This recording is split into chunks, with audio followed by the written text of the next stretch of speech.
One, do not adjust your set. You are watching the best, coolest, most entertaining, funniest, populated by attractive hosts program available on Channel 16.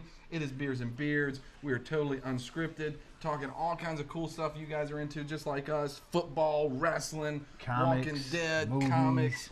Got the Jim Reaper today. I might bail when that dude gets around. He gives me the creeps. He's going to recommend some movies for us. But, as we like to say at the start of every show, as we get to know you once again and you get to know us, I am Super Jimmy Be Damned. I am Ultimate Don't Be Like Ryan. And you are watching Beers and Beards. What do you got to start the show for us today, big man? Man, this week we have seen lots in the world of sports. We've seen the Cowboys continue their winning ways. We've seen the Seahawks go off into obscurity. We have seen the Steelers potentially save their season, and we've seen Bob's leg get eaten. But one thing that we saw over the weekend, Peyton Manning beating Brett Favre's passing record. 5'10". Yeah, oh yeah, and impressive as it was, we also saw DeMarco Murray take Jim Brown's record for the most consecutive games to start a season with 100-plus rushing yards. Very impressive. Something that both feats have not been done in a while. Probably won't be done ever again. But what's your take? 50-50. Which one's more important? Now, I know you're not going to like this. I'm going to lean all the way toward my man Peyton over here simply because he has broken this record. There's a lot of football left in 2014. Dude might have another 2 years. He might have another 3 years. Where does that record wind up, and who can catch him? That's true. Somebody's got to start as a rookie, stay healthy, stay productive, and churn out some serious touchdowns.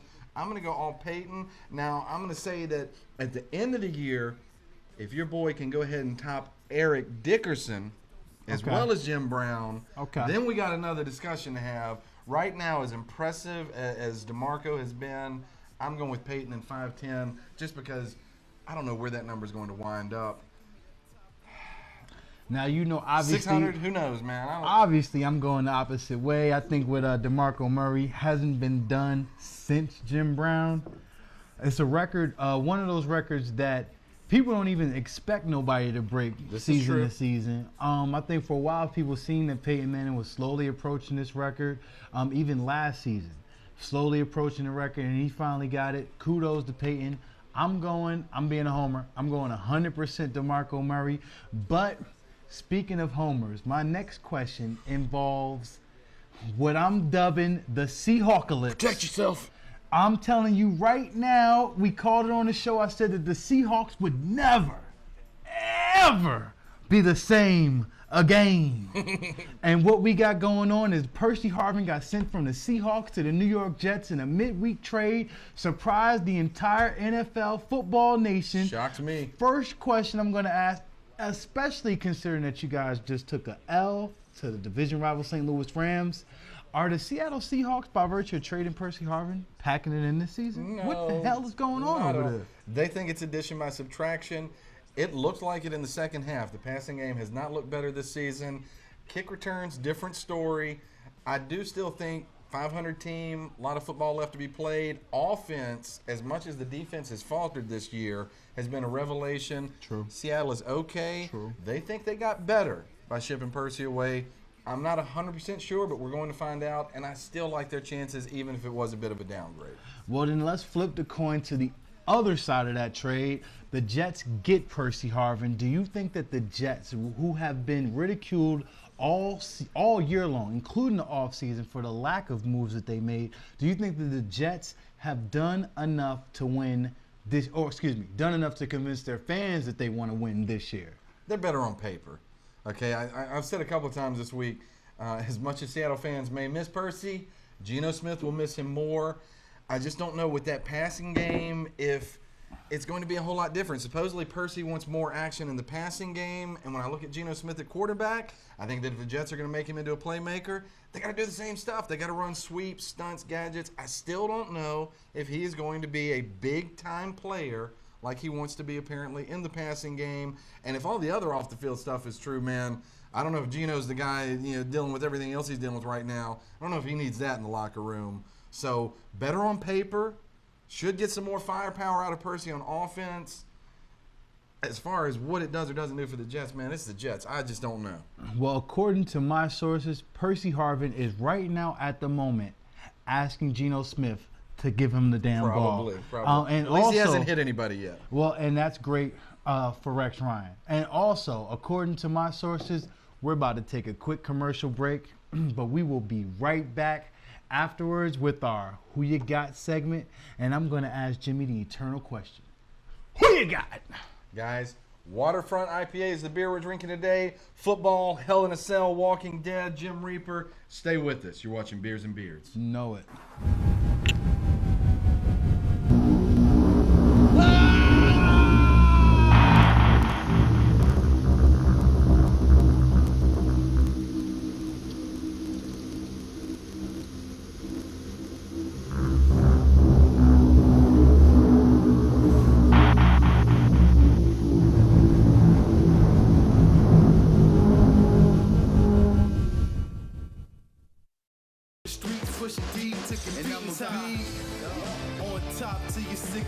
Top headline, rockin' for centuries. Hard times now, you get yours eventually, but y'all gon' remember me from now to infinity.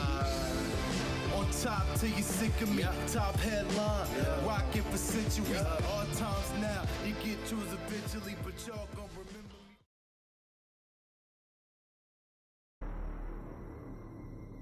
Those who rise against us will be destroyed.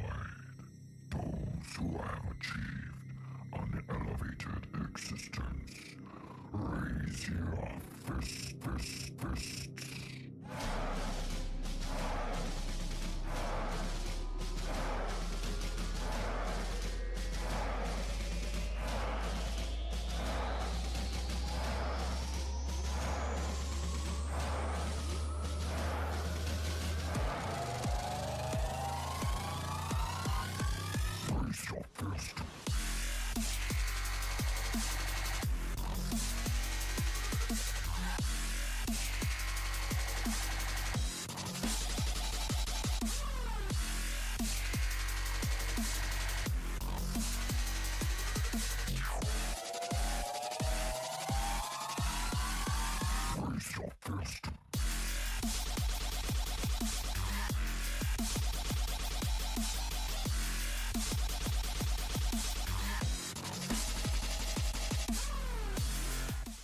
Guys, we're back. We are drinking Waterfront IPA and enjoying it. That's our beer of the week. Oh, yeah. We're about to get into the NFL slate. Thursday night football is behind us. We had San Diego going to Denver to play the Broncos. I went with the Chargers. You went with Denver. The first game coming up for us this weekend on Sunday. You guys will be watching it tomorrow alongside us. The Lions visit the Falcons. Two teams have been a little up and down. That's true. Who you got? Man, we're talking about, I think it's a London game, right? This is true. I think it's got a crazy, 9 morning start time. Which is great for my Sunday, by the way. Get it started off real early. And plus, I don't have neither one of these guys on my fantasy team, so it's not going to mess anything up. But you guys remember, set your lineups. I'm going with the Falcons. They're bad. They're 2-5. I get that. Technically, these teams are both on the road this week. But Atlanta's the home team, and I got to think at some point they're going to win a game. This is that week. Who you got? Home field advantage in London. I'm going with the Lions. These are two teams that, like many teams this year, what you see one week, you may not see the next. You probably won't see the next. True. Picking football was crazy in 2014. We're at odds here, but coming up, we've got 3 games at 1 o'clock where we're seeing things the same way. We got the Vikings traveling to the Tampa Bay to play the Buccaneers.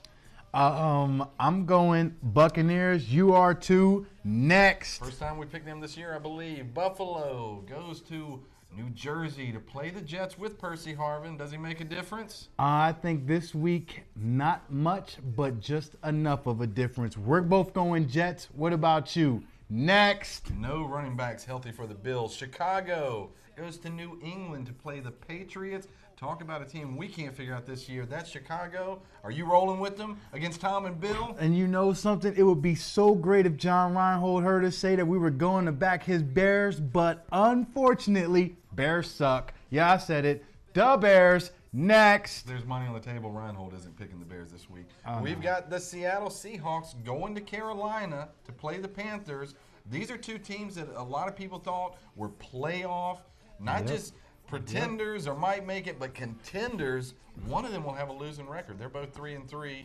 Carolina's got a tie in the mix as well, but somebody has a losing record after this game. Who you got? You know, I'm really surprised you're not going to be at this one, being that it's so close. But I don't think the score is going to be so close. I'm taking the Panthers.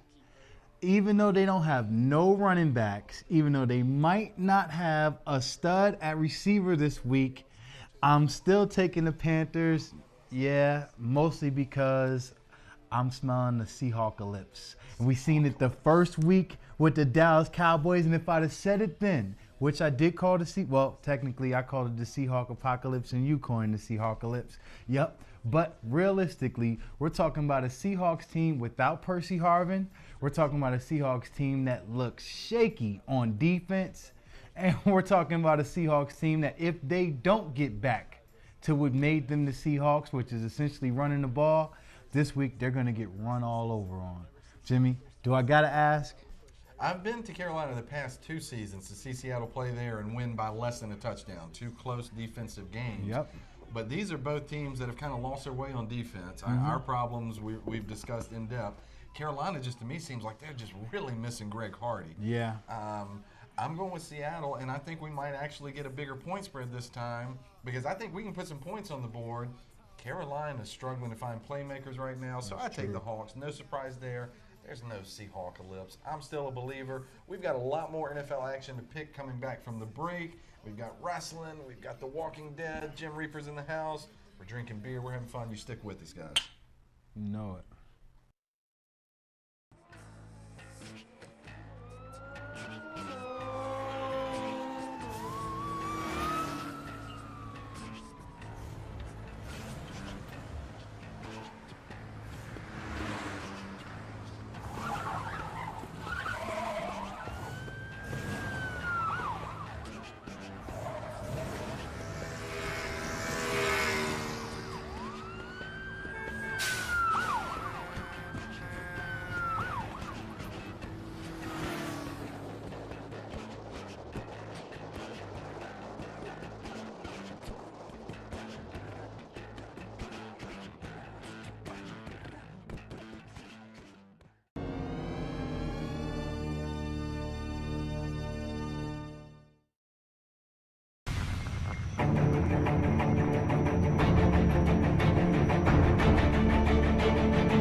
Beers and Beards. We are racing through the NFL schedule because we've got a lot to cover this week. We are fumbling, bumbling, stumbling. Hopefully not getting rim job. We're drinking beer. We're having a great time. And that's the name of the show, man. We're totally unscripted. We're Beers and Beards. We drink. We have fun. So if we get the names wrong, you'll forgive us. If you're drinking like we are, you won't even notice. Continuing with NFL action on Sunday, we've got Miami visiting their close neighbors in Jacksonville to play the Jaguars. And hey, they're not winless anymore. Can they get another one? Not this week. I think we are both in agreement. We were sleeping last week. We didn't see the Dolphins coming out the gate as strong as they did. This week, we're looking with a lot better perspective. We're both going to Dolphins. Picked against them, but I started Tannehill and Mike Wallace in fantasy, so go figure. Worked out well for me on that end. I hear that. Next up, Baltimore, divisional matchup against Cincinnati, who I have swore an oath against here on this program. Yep. And yet here I am picking them. Oh, are you? Yeah.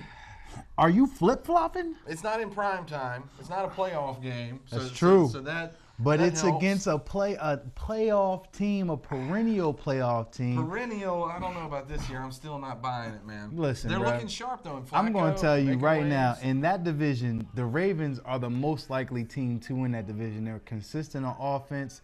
Their offense has consistent playmakers. Steve Smith, Torrey Smith, and one of my fantasy backs, Forsythe. That's Justin Forsett. I'm going with the Ravens because I think that they have more guns, and I don't know if A.J. Green's coming out for the Bengals, but I don't really think it's going to make that much of a difference. I'm going with the Ravens. do not like the Bengals. Well, I do you not want to pick the you Bengals. you say feel you don't like them, obligated. but you just I picked them. picked them. All right. Houston travels to Tennessee, also at 1 o'clock. Any chance that the Titans get it done? There is a train rolling through. Written on the side of that train is next. We go with Houston. Hopefully they do us better than they did on Monday night last week. Next up, St. Louis off their big win, traveling to Kansas City. Can they take down the Chiefs? You think they've got another fake punt, fake kickoff return? And they would need a fake punt, a fake kickoff return, and a fake leg to be able to beat the Kansas City Chiefs. I'm going with the Chiefs. Looks like you are too. Next. Rams use it all up. Philadelphia at 4:05 travels to Arizona to take on the Cardinals. You've been repping Philly all year. Have I? You've talked well about Philly, your NFC's competition. Now listen. Do you think they can take the Cardinals down a peg or two? Now listen, I'm going to tell you what it is with me and Philly. I have not been repping Philly. I have been studying Philly, recognizing what they have and what they don't. And unfortunately, they don't have enough to win this game. I'm going with Arizona at home because by virtue of the defense, but mostly because Philly can't play two halves the same football. No. Philly's inconsistent. For some reason, I like them in this game. Arizona, the favorite team. I feel like I'm picking an upset. Some Philly fans may not see it that way. I go with the Eagles. We're going to pick one more before we go to break because it looks like it's another case of us being on the same page. We got the Indianapolis Colts going to take on those Steelers. Look good on Monday night, but they look good one week, not so good the next week thus far in 2014. Do we see this week any differently? This week, it looks very similar. The Steelers, they have not figured out their identity. They don't know if they're a passing team or a running team, and the defense can't do two things in the same game to save the game. We're both going Colts, am I correct? What are you guys going? Won't you hit us up on the Facebook, Twitter, Tumblr? Hashtag who you got. Let us know what you're thinking. We take a commercial break. We drink more Waterfront IPA, and we return with more football, wrestling, Walking Dead, Jim Reaper. Hoo-ah. Who you got? Hey, Southern Virginia, do you need a commercial for your business? Well, Animate Now is the response to all your business marketing. We provide animation, presentations, professionalism, and solid competitive compositions and services, which include digital production, commercials, short films, movies, and motion graphics. Our cinematography covering your marketing is an essential resource for a good company. And as good workers, we provide every creative service. For more info, visit us at www.animatenow.com.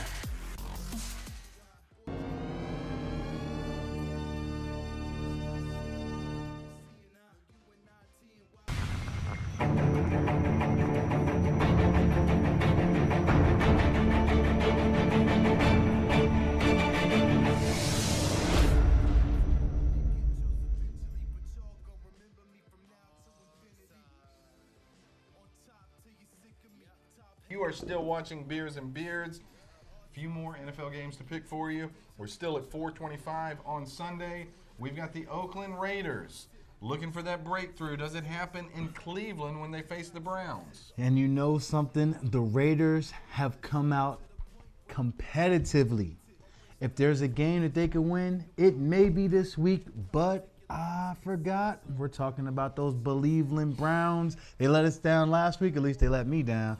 And this week, hopefully they won't because I think we're both picking the Browns. I'm picking the Browns mainly because they're not the Raiders. I hear that. Sunday night, 8:30. Upset. The Packers travel Upset. to New Orleans to take on the Saints. This game sounded a whole lot better 6 or 7 weeks ago before we saw who the New Orleans Saints were going to be in 2014, but it's still a Sunday night game. It's at home. If they're going to swing this thing, it has to start now. Do you buy in? No. You know how they say when the Saints come marching in? Well, this week there's going to be some Packers marching from Green Bay, Wisconsin. And they're walking back to Green Bay with that dub. We're going with the Packers, which brings us to perhaps the most scrutinized and talked about game of this young season, at least in this area it is, were those pesky, scrubby Washington, need to change their name, Washington Redskins come down to Dallas and take on the Cowboys. Well, how about them Cowboys? I'm going to ask you, Jimmy, it's Cowboys, Redskins, Monday Night Football. The Redskins are suiting up. Colt McCoy, Jimmy, who you got? Colt McCoy has one word, 5 letters for the Redskins faithful, RELAX. Relax. Wait, that was Aaron Rodgers. That was Aaron Bay, Rodgers. right? This is not Colt Green McCoy Bay. Washington Redskins. Panic. I kind of want to pick them just because these are two teams. When one of them is pretty and one of them is ugly, sometimes when you put that together, you get the wrong results. Yeah. It's that type of rivalry. Yeah. Maybe there's some magic to be had with this Colt McCoy kid and those Washington Redskins. I can't see it happening. I'm going to go with your Dallas Cowboys. I do believe that you're overselling and the price is going to come down, but not this week. I think that you guys get a big win. And Colt McCoy, man, he might be looking at Kirk Cousins like, why don't you go back out there and have a little fun? I think I'm good for a while. I will tell you unequivocally, and it has taken a while for me to be able to say this, but finally, the wins have come back to Dallas. I had a lot more fun doing this show last year. I don't know why. Yeah, we're both going with the Cowboys, even though we think the Redskins will give them a game, but they ain't got enough game to beat the Cowboys. Not happening. We will take a commercial break. We have put the NFL in our rearview mirror. Those of you who follow us online can look for more in-depth commentary on that Redskins-Dallas Cowboys game online, YouTube, Facebook, Twitter. The rest of you should give us shouts out there anyway. We like to know what you're thinking, whether you agree, disagree, want to hate on us, want to love on us, want to buy us beer, perhaps. We take a commercial break. We come back. Wrestling, Walking Dead, Jim Reaper's in the house. Stay with us. Who you got?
Beers&Beards, Don't Be Like Ryan.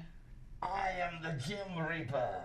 Jimmy B. Dam is taking a quick commercial break real quick. He's never around when I'm around. I don't understand. Well, Writes horror novels, but he's afraid of me? Be honest with you, these two are skulls, and that one isn't even skull enough to face you. You the heck?